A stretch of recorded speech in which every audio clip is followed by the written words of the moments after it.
What's that sound? It's for amusement only, the EM and Bingo Pinball Podcast. Welcome back to For Amusement Only. This is Nick Baldridge. Tonight I wanted to talk about Bally's 1961 Acapulco. Acapulco is a bingo. Surprise, surprise.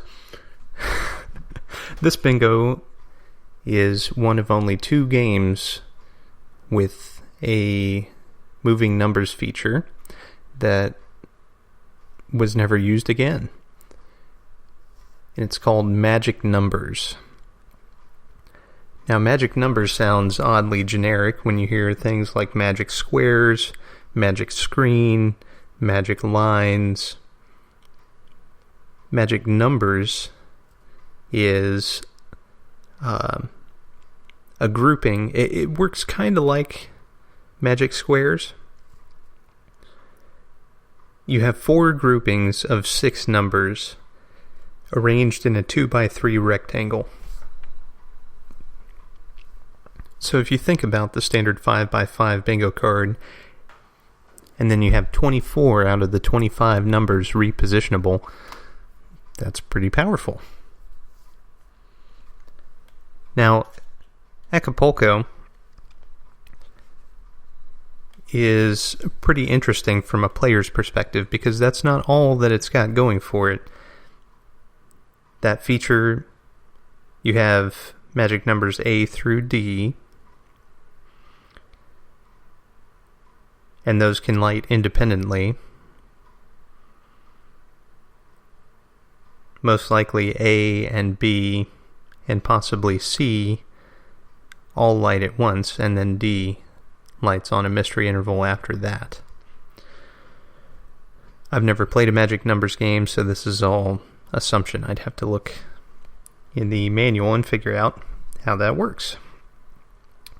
But on the backglass, in section D, there are 4 numbers that are bordered with the outline of a star. This is for a feature where if you get all 4 of the star numbers, you score 600 replays. Now the thing about it, remember, is that you can reposition sets of 4 numbers in that D section so that they're adjoining out of the 6 that are present in the D section. So let's take, for example, the outermost 4, so the center 2 and then the right 2 at the top right of the backglass are in that D section, and they're the stars. Due to the arrangement of the numbers and the way that they rotate, if you had the 2 center star numbers and you had the 2 outermost or leftmost numbers, and you push the D button, or hold the D button, it'll rotate those numbers around, and you'll have all 4 numbers in the stars. That's pretty powerful. Alright, so, moving on. This game brings back the Ballyhole. And if you land your first, second, or third ball only in the Ballyhole, which is number 16, it'll make the red odds jump all the way to the top. This game has the familiar extended time tree feature, where you have a yellow and a red rollover on the playfield. You also have before 4th as your default.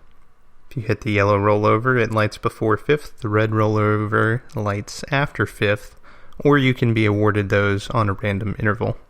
The red rollover light will never light unless you already have before 5th.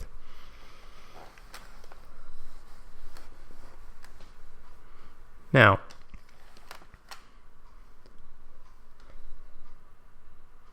this game has one more feature, and that's called the Super Score feature.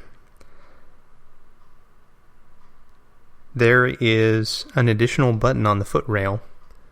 So there's A, B, C, D, and then the last one, which is You guessed it, E.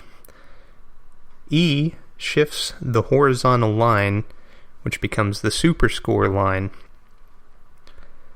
Now, if you look on the backglass, you'll notice that the advancing odds section has something different about it, or unique. And that's that instead of the familiar 3-in-a-row odds, 4-in-a-row odds, and 5-in-a-row odds, there is a fourth set of numbers for each set of odds. And this fourth set of numbers is the super score number. That's how many replays you'll win if you get 5 in a line on the indicated super score line. Now, I believe that this super score line will lock down before you shoot your fourth ball in all instances. But it may only be bound by the time tree. I'm not certain.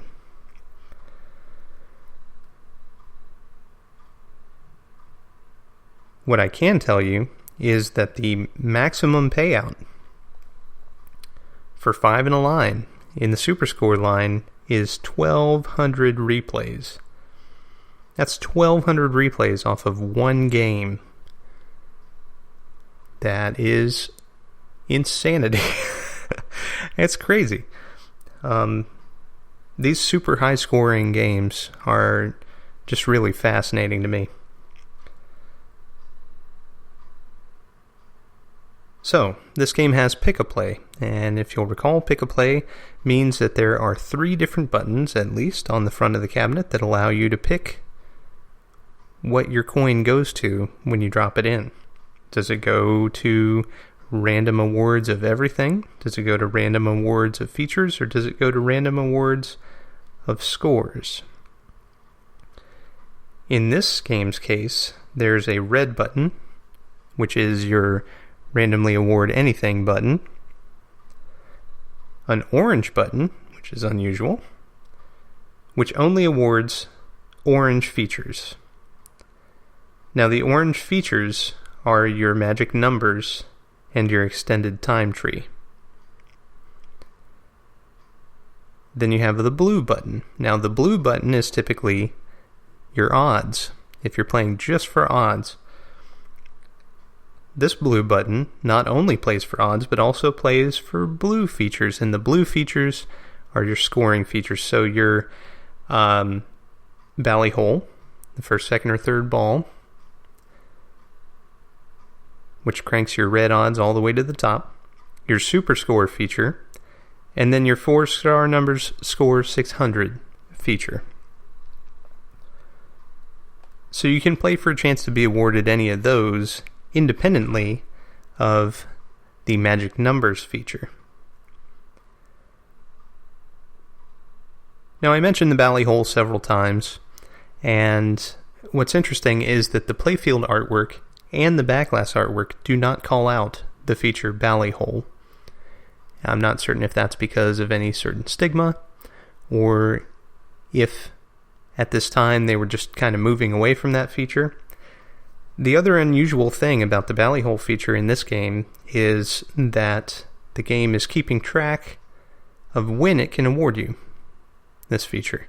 Normally, it's during the whole game. If you land in the number 16, it's going to give you something special if you have that feature lit. In this case, you have to do it before shooting your 4th ball. The fact that it's tied to the timer in that way is pretty interesting. That's a little unusual.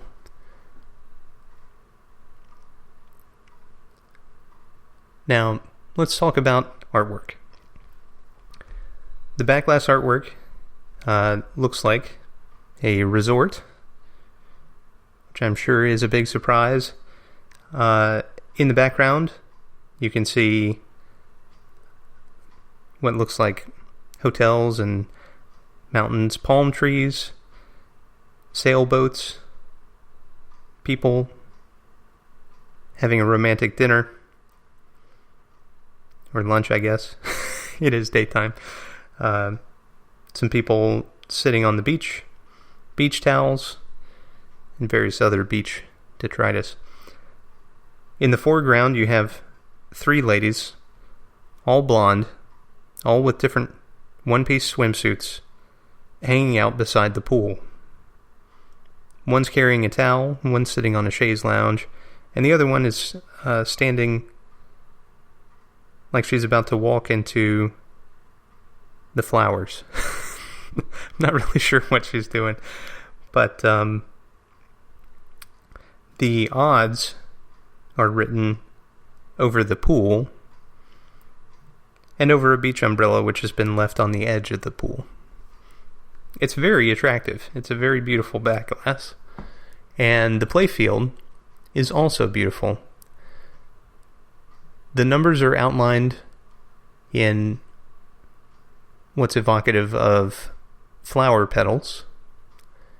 Blue on one side, red on the other.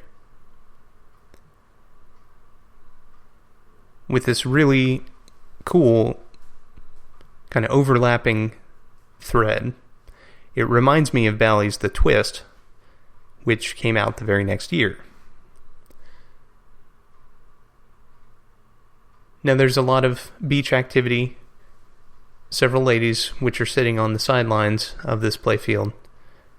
And then you have your rollover buttons, which are called out, especially in their own section. And they have kind of a 3D shadowed effect. The playfield is quite beautiful as well. And then looking at the cabinet, this game has a beautiful stencil. It looks like a resort, which again, probably comes as a surprise to no one. You have a great view of the ocean, some wonderful plant life, a hotel in the background, and a towering building on the sides of the head, along with the red metal legs that this game came with, the wooden lockdown bar, the metal side rails. This game is gorgeous. It's just absolutely beautiful.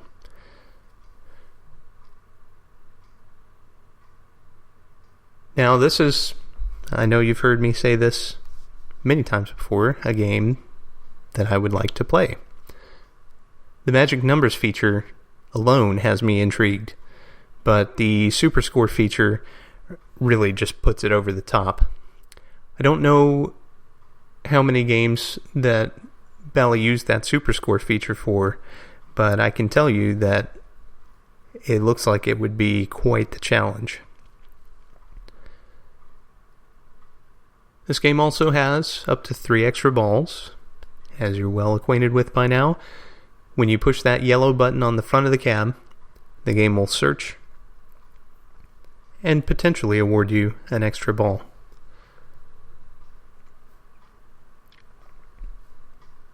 Well, that's all for tonight. Thank you very much for joining me. My name again is Nick Baldridge. You can reach me at foramusementonlypodcast@gmail.com, or you can call me on the Bingos line. That's 724-BINGOS-1, 724-246-4671. You can listen to us on iTunes, Stitcher, Pocket Casts, via RSS, on Facebook, on Twitter at Bingo Podcast. You can follow me on Instagram at nbaldridge, or you can listen to us on our website, which is foramusementonly.libsyn.com. Thank you very much for listening, and I'll talk to you next time.